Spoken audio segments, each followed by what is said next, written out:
بسم اللہ الرحمن الرحیم۔ رسول اللہ صلی اللہ علیہ وآلہ وسلم نے فرمایا کہ جو شخص حدث کرے اس کی نماز قبول نہیں ہوتی جب تک کہ وہ دوبارہ وضو نہ کر لے۔ حضرت موت کے ایک شخص نے پوچھا کہ حدث ہونا کیا ہے؟ آپ نے فرمایا کہ پخانہ کے مقام سے نکلنے والی آواز والی یا بے آواز والی ہوا۔ صحیح بخاری حدیث نمبر 135۔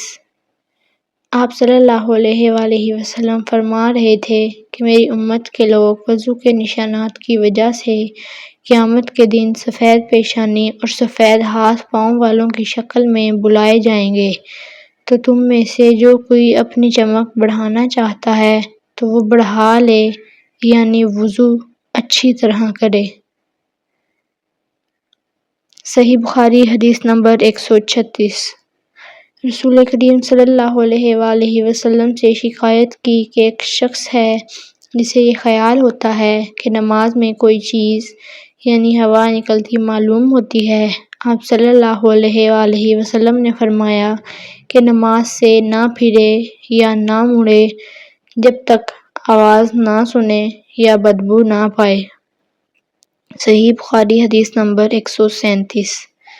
نبی کریم صلی اللہ علیہ وآلہ وسلم سوئے یہاں تک کہ آپ خراٹے لینے لگے، پھر آپ نے نماز پڑھی، اور کبھی کہا کہ آپ صلی اللہ علیہ وآلہ وسلم لیٹ گئے، پھر خراٹے لینے لگے، پھر آپ صلی اللہ علیہ وآلہ وسلم کھڑے ہوئے، اس کے بعد نماز پڑھی۔ پھر ابو سفیان نے ہم سے دوسری مرتبہ یہی حدیث بیان کی عمرو سے، انہوں نے قریب سے، انہوں نے ابن عباس رضی اللہ عنہ سے نقل کیا کہ وہ کہتے تھے کہ میں نے اپنی خالہ حضرت میمونہ کے گھر رات گزاری تو میں نے دیکھا کہ رسول اللہ صلی اللہ علیہ وآلہ وسلم رات کو اٹھے۔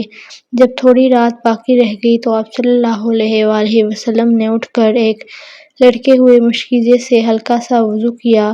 عمرو اس کا ہلکا پن اور معمولی ہونا بیان کرتے تھے، اور آپ کھڑے ہو کر نماز پڑھنے لگے تو میں نے بھی اسی طرح وضو کیا جس طرح آپ صلی اللہ علیہ وآلہ وسلم نے کیا تھا، پھر آ کر آپ کے بائیں طرف کھڑا ہو گیا۔ اور کبھی سفیان نے ان یسارہ کے بجائے ان شمالہ کا لفظ کہا، پھر آپ صلی اللہ علیہ وآلہ وسلم نے مجھے پھیر لیا اور اپنی داہنی جانب کر لیا، پھر نماز پڑھی جس قدر اللہ کو منظور تھا، پھر آپ لیٹ گئے اور سو گئے حتیٰ کہ خراٹوں کی آواز آنے لگی، پھر آپ کی خدمت میں مؤذن حاضر ہوا اور اس نے آپ کو نماز کی اطلاع دی۔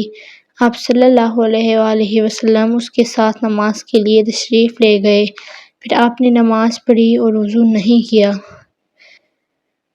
ہم نے عمرو سے کہا، کچھ لوگ کہتے ہیں کہ رسول اللہ صلی اللہ علیہ وآلہ وسلم کی آنکھیں سوتی تھیں، دل نہیں سوتا تھا۔ عمرو نے کہا، میں نے عبید بن عمیر سے سنا، وہ کہتے تھے کہ انبیاء علیہ السلام کے خواب بھی وحی ہوتے ہیں۔ پھر قرآن کی یہ آیت پڑھی، میں خواب میں دیکھتا ہوں کہ میں تجھے ذبح کر رہا ہوں۔